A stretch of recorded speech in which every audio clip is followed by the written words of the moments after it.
मुद्दे की बात मैं आपसे करता हूं, और मुद्दे की बात यह है कि एक व्यक्ति वो अगर आरसीएम का डायमंड बनना चाहता है, तो पहले तो आपको ये मालूम होना चाहिए कि डायमंड बनने के लिए कितना बिजनेस चाहिए। जी हाँ, 50 करोड़ का वॉल्यूम चाहिए, एक साल में इकट्ठा करके नहीं, एक महीने का। तो 50 करोड़ का वॉल्यूम आपको लगेगा कि जी 50 करोड़ तो बहुत ज्यादा है, कैसे करेंगे? तो आप ये मान लीजिए कि 50 करोड़ हो सकता है, क्योंकि आरसीएम बिजनेस में 3 डायमंड है और एक स्टार डायमंड है, उन्होंने किया है, तो आपका भी हो जाएगा।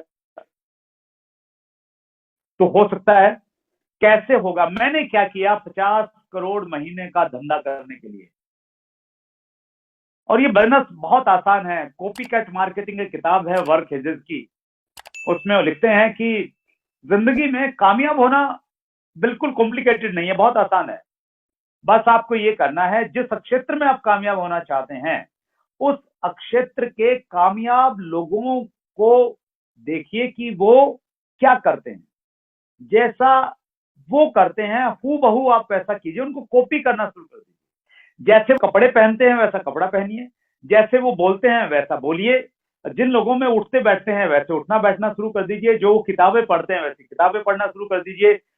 एज इट इज अगर आप उनको कॉपी करेंगे तो कुछ सालों के बाद आप बिल्कुल उनके मुकाम पे पहुंच जाएंगे।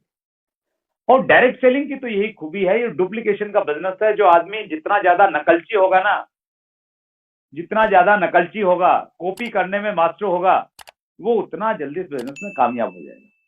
और कॉपी करने में थोड़ी सी कॉमन सेंस चाहिए। कई बार जिस आदमी की आप कॉपी कर रहे होते हैं तो उसकी अगर कुछ एक आध अगर वीकनेस है तो वो भी आप कॉपी कर लेते हैं, तो वो आपको थोड़ा सा कॉमन सेंस की आपको जरूरत पड़ेगी कहीं ना कहीं। तो राइट, मैंने क्या किया, कुछ पॉइंट्स मैं आपके साथ में शेयर करना चाहता हूं। पहला काम मैंने ये किया कि आरसीएम बिजनेस को अपनी टॉप प्रायोरिटी पे रखा। तो इसको पॉइंट को मैं दूंगा, पहला पॉइंट बोलूंगा टॉप प्रायोरिटी। आरसीएम बिजनेस में मैं आया, शुरुआत में सीरियस नहीं था, लेकिन जब से मैं सीरियस हुआ, मैंने अपने जीवन की सर्वोच्च प्राथमिकता आरसीएम को बना लिया। मैंने एग्जांपल दिए, बच्चों के बर्थडे के एनिवर्सरी का एग्जांपल दिया। मेरा केबल टीवी का बिजनेस था, केबल टीवी के बिजनेस के प्रति मैं बिल्कुल बेपरवाह हो गया। उसमें से जो पैसा आता था वो आना बंद हो गया, कंपटीशन हो गया, मतलब संभाला ही नहीं मैंने। विवाह, शादी, रिश्तेदारी सब नाराज हो गए। मैंने फुल्ली फोकस रह के आरसीएम बिजनेस में काम किया। मैं ऊपर वाले का हमेशा शुक्रिया अदा करता हूं कि आरसीएम बिजनेस में आने के बाद में मेरी एक होम मीटिंग भी कैंसिल नहीं हुई आज तक। वो इसलिए नहीं हुई क्योंकि मैंने आरसीएम बिजनेस को अपनी टॉप प्रायोरिटी पर रखा। और आप भी अगर बड़ी कामयाबी चाहते हैं तो आप टॉप प्रायोरिटी पे रखिए आरसीएम बिजनेस को, फोकस रह के काम कीजिए। मैं लोगों को देखता हूं, वो कहते हैं जी मुझे 5 साल हो गए, मुझे 7 साल हो गए। 7 साल हो गए हैं, 7 साल में उनकी बातें नहीं बदली, उनका तरीका नहीं बदला, उनके विचार नहीं बदले, उनका ढंग नहीं बदला, उन्होंने कुछ सीखा नहीं। 7 साल में वो 70 काम करके वापस लौट के आ जाते हैं। 7 साल काम करके वो इलेक्शन आते हैं तो दो महीने इलेक्शन में गायब हो जाते हैं। फिर पड़ोस में किसी की शादी होती है तो एक हफ्ते फिर गायब हो जाते हैं और कहते हैं जी कुछ हो नहीं रहा है। आपको फोकस्ड रह के कंसिस्टेंसी के साथ में टॉप प्रायोरिटी पे रख के काम करना पड़ेगा। दूसरा काम जो मैंने किया वो मैंने आरसीएम बिजनेस को मैंने ज्वाइन किया। प्रोडक्ट हमारे पास में बहुत ज्यादा नहीं थे, सिस्टम समझ में आ गया था। मैंने बिल्कुल 100% एनर्जी आरसीएम बिजनेस पे लगाई। डायरेक्ट सेलिंग में प्रॉब्लम क्या होती है, जब आप काम करते हैं ना तो दूसरे लोग आपको अप्रोच करते हैं। जब उनको मालूम चल जाता है ना यार आरसीएम का बंदा है, इसकी टीम में 100 लोग हैं, 200 लोग हैं, तो वो आपके आएंगे, आपको धीरे से बोलेंगे। पहले तो आपसे बातचीत करेंगे कि आपके बारे में, आपसे मिलना है, आपके बारे में थोड़ा जानना है, प्लान के बारे में। और वो आपके पास आएंगे और चुपके से अपना प्लान दिखाएंगे और आप बता देंगे कि आजा मेरी गाड़ी में बैठ जाए, इसमें बहुत कुछ पैसा है, ऐसा है, ये है, वो है, वो सारी चीजें। और हम कहीं ना कहीं उन चीजों के प्रति अट्रैक्ट हो जाते हैं, आकर्षित हो जाते हैं। और जैसे ही आप उन चीजों के प्रति अट्रैक्ट होंगे, आपका जो एनर्जी है, जो 100% लगा हुआ था, वो एनर्जी डाइवर्ट हो गया। अगर 10-20% उनको सुनने में, सोचने में, विचार करने में लग गया तो फिर आउटपुट तो आपका कम आएगा ही। तो मैंने क्या किया, मैंने कहीं पढ़ा कि जो वो जो तांगे में जो व्यक्ति घोड़ा जोतता है, तो वो अच्छी स्पीड लाने के लिए घोड़े के दोनों तरफ दोनों नजरों के साइड में एक ब्लिंकर लगा देता है। तो जब वो ब्लिंकर उसके साइड में लगता है तो घोड़े को कुछ नहीं दिखता है, न उसको घास दिखती है न घोड़ी दिखती है, उसको सिर्फ मंजिल दिखती है और वो मंजिल पे जल्दी पहुंच जाता है। कोई भी व्यक्ति मेरे पास में, पहली बात तो ये कि मेरी कमिटमेंट को देख के, मेरे पागलपन को देख के कोई व्यक्ति मेरे पास में आया नहीं कि वो प्लान दिखाने के लिए आए। और एकाध अगर कोई आ भी गया होगा तो मैंने बड़ी निम्रता के साथ में उसको नमस्ते किया।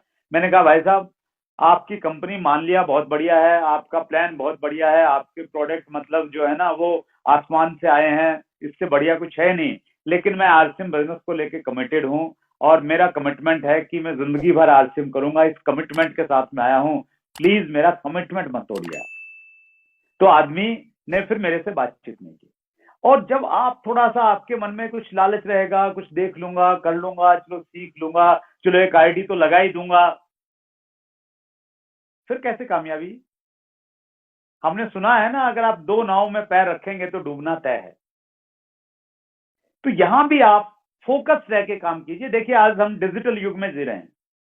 डिजिटल युग में बहुत सारी कंपनियां हैं, बहुत सारे प्लान भी आपको दिखते हैं, कुछ लोग प्रोस्पेक्टिंग करेंगे, आपके पास में आएंगे।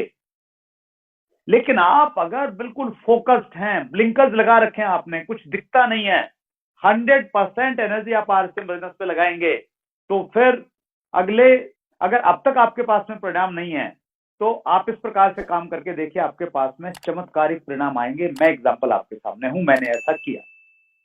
तीसरा काम मैंने किया, लर्निंग एटीट्यूड। हमेशा सीखने के लिए तैयार रहा, हमेशा, ऑलवेज, आज भी हूं। मुकेश कोठारी जी कहते हैं कि अगर आप सीखना नहीं चाहते हैं,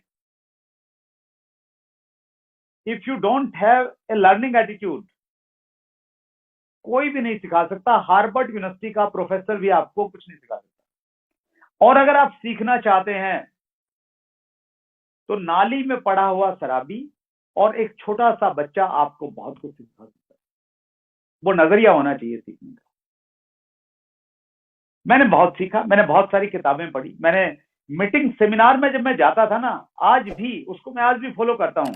अगर 5 घंटे की मीटिंग है ना, तो मैं पानी पीने के लिए नहीं उठा कभी, आगे की सीट पे बैठता था और बस पूरी मीटिंग में नोट्स बनाता रहता था, लिखता रहता था। और मैं देखता था लोग 5 बार उठ जाते थे 5 घंटे में, तो चाय पी के आते थे, टहलते थे जैसे पिकनिक मनाने के लिए आए हैं। हमारे जमाने में उतनी ज्यादा ऑडियो वीडियो नहीं रहती थी, आज तो सोशल मीडिया पे, यूट्यूब पे भरमार पड़ी है आपके पास में। तो मुझे अच्छे से याद है, एक बार कोई एक मीटिंग थी और उस मीटिंग के बाहर में कुछ कैसेट बिक रही थी, एजुकेशनल टेप। एक टेप मैंने वहां से खरीदी और मैं उसको लेके घर पे आया। रात को शायद 2 बजे पहुंचा होऊंगा मैं। 2 बजे पहुंचने के बाद घर पे टेप रिकॉर्ड था। मैंने उस टेप रिकॉर्ड में टेप को लगाया, मुझे नींद नहीं आ रही थी। उस टेप को मैंने पूरा सुना, कंप्लीट सुना। सुनने के बाद में सोया, मुझे ये था कि मैंने सीखना इसमें है क्या, वो वाला पागलपन। जब मेरे पास में बहुत सारा पैसा नहीं था उस समय, मैंने ट्रेनिंग के ऊपर में बहुत खर्च किया। शिव खेड़ा जी का एक ट्रेनिंग प्रोग्राम था जिसकी शायद 50,000 रुपए के लगभग फीस थी। 4 दिन का एक वर्कशॉप था, वो मैंने अटेंड किया। तो लर्निंग को लेके आप इन्वेस्टमेंट भी उससे कीजिए और सीखने के लिए आप हमेशा तैयार रहिए। सीखना बंद तो जीतना बंद।